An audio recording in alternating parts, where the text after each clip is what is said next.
পাকিস্তানের সাবেক প্রধানমন্ত্রী ইমরান খানের মুক্তির দাবিতে পেশোয়ারে অনুষ্ঠিত হয়েছে বিশাল বিক্ষোভ। হাজার হাজার কর্মী এবং সমর্থক এই সমাবেশে যোগ দিয়েছেন। বিশেষ অতিথি হিসেবে উপস্থিত ছিলেন ইমরানের বোন আলেমা খান।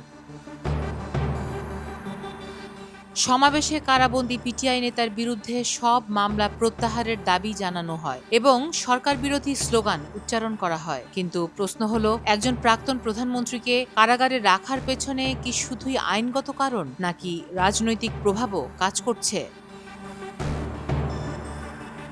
ইমরান খান, যিনি ২০১৮ সালে পাকিস্তানের প্রধানমন্ত্রী নির্বাচিত হয়েছিলেন, ক্ষমতায় আসার পর থেকেই সেনাবাহিনীর সঙ্গে দ্বন্দ্বে জড়িত ছিলেন। ২০২২ সালে পার্লামেন্টে অনাস্থা ভোটে হারার পর প্রধানমন্ত্রিত্ব থেকে বিতাড়িত হন। এরপর ঘুষের মামলায় আটক ও সাজাপ্রাপ্ত হন।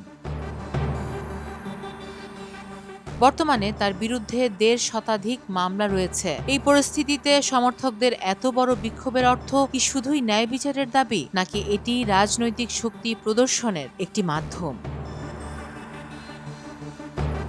বিশেষভাবে ইমরানের বোন আলেমা খানের উপস্থিতি এই আন্দোলনকে আরও প্রভাবশালী করেছে। সমর্থকেরা প্রশ্ন তুলছেন, কত দূর পর্যন্ত রাজনৈতিক নেতাদের বিরুদ্ধে মামলা দেওয়া উচিত এবং এটি গণতান্ত্রিক মূল্যের সঙ্গে ঠিক কতটা সঙ্গতিপূর্ণ। ফারাহ দিবা, ভয়েস অফ বেঙ্গল।